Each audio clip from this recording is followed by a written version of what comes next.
serba, obrolan serba ada, selalu ada untukmu.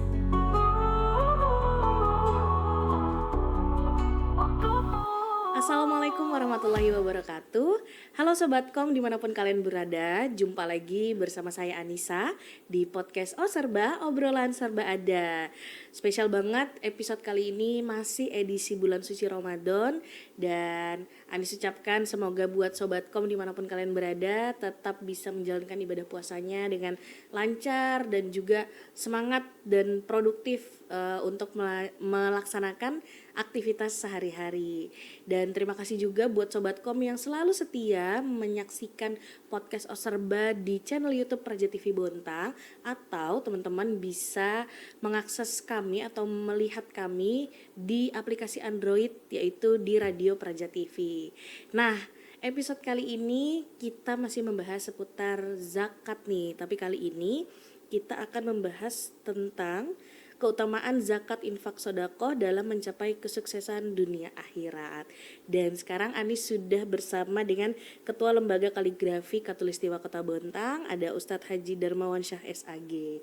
Selamat datang Ustadz, terima kasih sudah hadir di podcast Oserba yang insya Allah ini menjadi wadah untuk syiar lah Ustadz tentang mengenai zakat dan lain sebagainya, apalagi sedang bulan suci Ramadan ya Ustaz. Ya, jadi yang akan kita bahas pada episode kali ini Ustaz tentang keutamaan zakat, infak dan sedekah untuk mencapai kesuksesan dunia dan akhirat. Silakan Ustaz.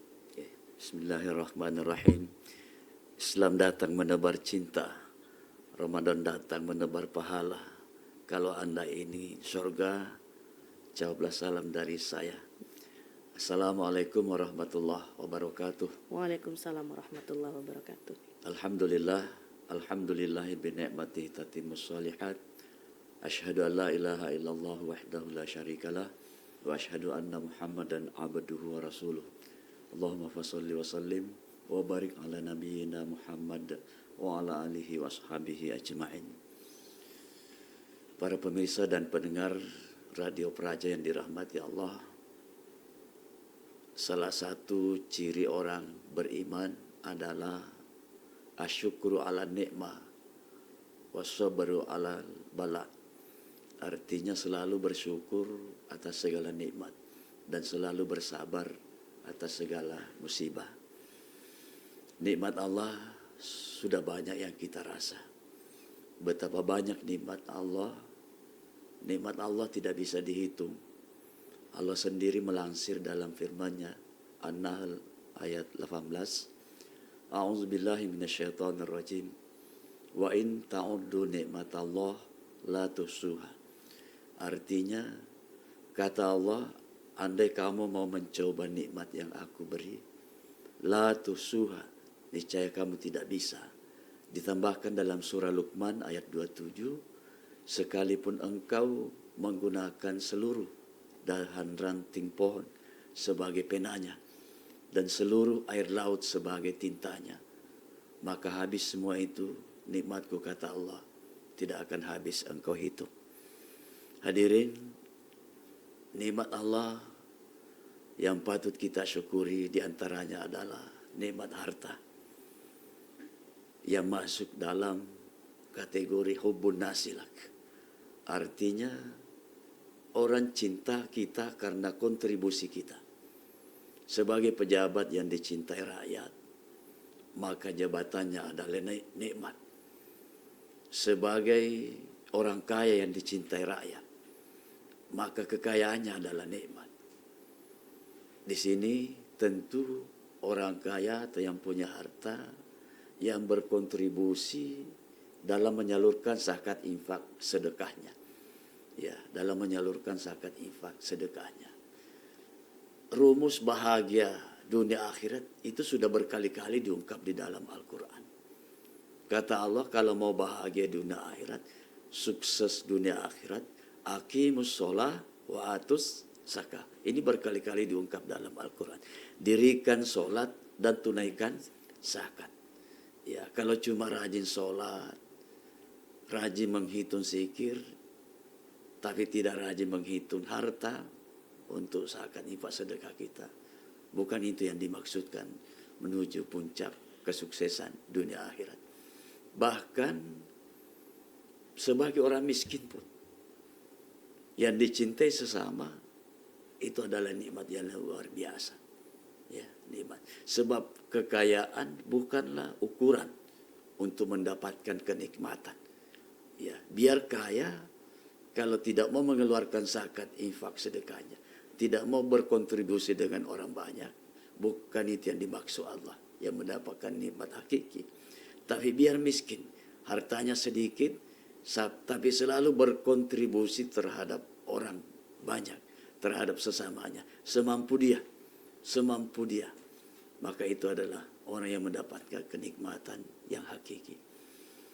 Allah melansir dalam hadis qudsi, uhibbul ganiyas sakhi wa hubbi lil faqiris sakhi asyaddu. Kata Allah, saya cinta orang kaya yang dermawan, tapi saya lebih cinta orang miskin yang dermawan. Uhibbul faqir al mutawadi wa hubbi lil ganiyil mutawadi asyaddu. Saya cinta orang miskin yang rendah hati, tapi saya lebih cinta orang kaya yang rendah hati. Uhibbu syaikhat ta'ah wa hubbi lisyababit ta'ah asyaddu. Saya cinta orang tua yang taat beribadah, kata Allah. Tapi saya lebih cinta, kata Allah, anak muda yang taat beribadah. Sebaliknya, kata Allah, saya benci orang kaya yang sombong, tapi saya lebih benci orang miskin yang sombong. Saya benci anak muda yang malas beribadah, tapi saya lebih benci orang tua, tambah pensiun, tambah malas beribadah. Hadirin, pemirsa, pendengar Radio Praja yang dirahmati Allah. Selanjutnya yang patut kita syukuri adalah nikmat sehat. Ya, nikmat sehat. Bapak sehat, ibu sehat, keluarga kita sehat. Itu adalah nikmat yang tiada tara. Sebab kesehatan adalah mahkota yang terbesar, yang hampir dimiliki semua orang. Namun banyak orang yang tidak melihat mahkota sehat itu. Nanti sakit, baru kelihatan mahkota sehat itu. Hadirin, makanya Nabi mengingatkan asihatu qabla sukmika. Artinya, mumpung kamu sehat, pergunakan sehatmu sebelum tiba sakitmu. Itu pesan Nabi. Cuma banyak orang di saat sehat lupa mengeluarkan biaya untuk kesembuhannya. Nanti sakit, nanti dokter bilang bayar sekian juta, baru mau keluar duit untuk kesembuhannya. Biaya sehat bukan hanya membeli vitamin, makanan bergizi, bukan hanya membeli fasilitas olahraga, tapi termasuk biaya sehat, kata ulama kita, adalah memberi makan orang yang lapar. Di bulan suci inilah saatnya kita memberi makan orang lapar. Di Bontang ini luar biasa orang yang selalu makanan berkah itu, berbagi Jumat berkah dan lain sebagainya. Termasuk biaya sehat adalah mengeluarkan zakat, infak, sedekah. Mengeluarkan zakat, infak, sedekah. Ini adalah biasa sehat. Sudah banyak bukti nyata yang kita dengar, kita baca. Orang yang bersedekah, berzakat, berinfak kepada orang yang tidak mampu, sembuh dari penyakitnya. Dalam kitab Jami'us Sahih At-Targhib wa Tarhib, Ibnu Mubarak pernah menemukan orang pincang di pinggir jalan. Lalu ditanya, "Bapak sakit apa?" Jawab petua ini, "Lututku sakit. Sudah keliling berobat kemana-mana, tidak sembuh-sembuh. Sudah keliling rumah sakit, tidak sembuh-sembuh." Lalu apa kata Ibnu Mubarak? Coba-coba Pak D pergi gali tanah. Pak D ini kaget. Kenapa saya mau disuruh gali tanah? Coba-coba saja. Pergi gali tanah sampai ada airnya. Pergilah di kebunnya Pak D ini menggali tanah, menggali sumur sampai ada airnya. Begitu ada airnya, berdatanganlah orang-orang meminta airnya Pak D. Dan Pak D ini ikhlas dipakai air sumurnya. Sumur adalah fasilitas umum. Sumur adalah fasilitas umum atau sarana yang bisa dinikmati orang banyak, termasuk sedekah. Sumur adalah sedekah. Orang yang bersedekah air dengan ikhlas, insya Allah akan mendapat kenikmatan yang hakiki. Dan apa yang terjadi setelah Pak D tadi menggali sumur, orang berdatangan menggunakan air sumurnya, dengan ikhlas dia dipakai air sumurnya, maka sembuhlah lututnya Pak D. Masya Allah. Luar biasa, sembuhlah dari penyakitnya. Betul kata Nabi, dawau mardakum bis sodakah. Obatilah sakitmu dengan sedekah, termasuk zakat infak itu. Obati sakitmu dengan sedekah. Jadi ada 3 petunjuk Nabi. Obati sakitmu dengan obat. Yang kedua, obati sakitmu dengan doa. Tapi jangan lupa, obati sakitmu dengan zakat, infak, sedekah. Mudah-mudahan kita semua di bulan suci Ramadan ini, khususnya yang punya harta, jangan hanya rajin sholat, rajin menghitung zikir. Tapi saatnya di bulan suci ini kita juga menghitung-hitung harta kita. Ya, zakatnya. Gampang sekali menghitung. Apabila penghasilan kita mencapai 85 gram emas selama 1 tahun, maka harus keluar 2,5%. Itu rumusnya. Kalau emas sekarang 1.300.000 ya kali 85, keluar 2,5%. Itu per tahunnya. Zakat mal boleh per bulan, boleh per 2 bulan, boleh per 3 bulan, tergantung dari kita. Kalau mau tidak kelihatan banyaknya, silahkan per bulan. Memang kalau 1 tahun baru dikeluarkan, memang kelihatan banyaknya, banyak, sehingga menguji iman. Ya, menguji iman. Hadirin pemirsa serta pendengar Radio Perajian dirahmati Allah, saya kira itu yang sempat saya sampaikan. Mudah-mudahan ada hikmah dan manfaatnya. Walafu minkum billahi taufik wal hidayah. Wassalamualaikum warahmatullahi wabarakatuh. Waalaikumsalam warahmatullahi wabarakatuh. Saya mau tanya satu pertanyaan nih Ustadz, boleh? Iya.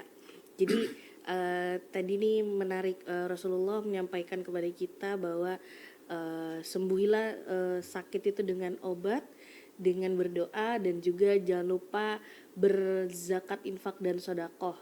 Nah, bentuk infak dan sodakoh, kalau zakat kan sudah ada ketentuan-ketentuannya ya Ustadz ya. Tapi kalau berbicara infak dan sodakoh, bentuk paling kecil berinfak dan sodakoh tuh contohnya seperti apa Ustadz? Biar tadi kita misalnya lagi sakit nih, lagi sakit secara fisik gitu, tapi ternyata mungkin kita ternyata kurang sedekah. Nah, sedekah, bentuk sedekah yang paling bisa kita lakukan tuh seperti apa Ustadz? Ya, baik. Zakat itu kan pengeluaran yang ditentukan hitungannya. Ya. Ya. Kalau infak itu pengeluaran berupa materi atau harta yang tidak ditentukan hitungannya. Ya, boleh seikhlasnya atau bagaimana. Tapi kalau sedekah itu umum. Mau sedekah harta, mau sedekah barang apa saja, tenaga, sedekah pikiran, bahkan senyum termasuk sedekah. Ya. Jadi sedekah itu arti luas, pengertiannya cakupannya cukup luas. Arti sedekah itu. Ya, saya kira itu.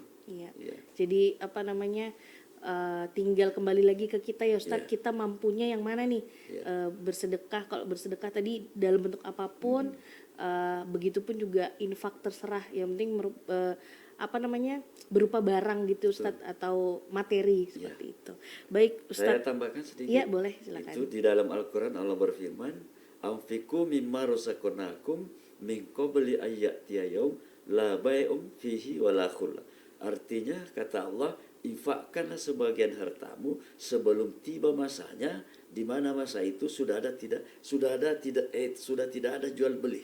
Maksudnya apa? Di dunia ini saja sudah berlaku. Jangankan di akhirat. Di dunia ini sudah berlaku, itu tidak ada jual beli. Ya. Banyak orang yang berharta sekarang, kapan makan daging masuk rumah sakit. Kapan makan yang enak-enak, udang, kepiting, masuk rumah sakit. Itu artinya sudah dibatasi batas manfaat harta kita. Ya. Nah, oleh karena itu, infakkanlah, sedekahkanlah hartamu. Ya, di bawah kita ini, ya, sejak Nabi Adam ya dikubur sampai sekarang ini, di bawah kita ini, kata ulama kita, pada menjerit. Menjeritnya apa? Itu diungkap dalam surah Al-Munafiq, akhir surah Al-Munafiqun. Rabbi laula akhartani ila ajalin qarib fa asaddaqu wa aku minas sholihin. Semua pada berteriak, ya Allah, bisakah kami kembali barang sejenak ke dunia? Kami akan bersedekah. Ya, karena pentingnya sedekah ini, ya mungkin waktunya hidup hanya rajin sholat, rajin zikir, lupa bersedekah. Sehingga mereka pada berteriak, bisakah kami kembali ke dunia? Ya, jangankan 2,5% ya Allah, 100% ya Allah saya akan sumbangkan.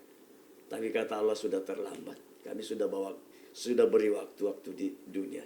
Kamu tidak. Ya. Kami sudah turunkan Al-Quran sebagai pedoman. Kamu tidak mengikutinya. Ya. Itu. Masya Allah. Jadi memang infak sedekah ini sebagai salah satu penolong kita ya Ustadz ya, untuk tadi membersihkan harta dan juga penolong kita nanti di akhirat atau di alam selanjutnya. Baik Ustadz Darmawansyah, terima kasih sudah berbagi di podcast Oserba kali ini. Dan untuk Sobatkom dimanapun kalian berada, terima kasih telah menyaksikan selalu podcast Oserba. Dan jangan lupa zakat, infak, dan sedekah, apalagi kita sekarang lagi di bulan suci Ramadan yang insya Allah janjikan pahala-pahala yang berlipat-lipat ganda.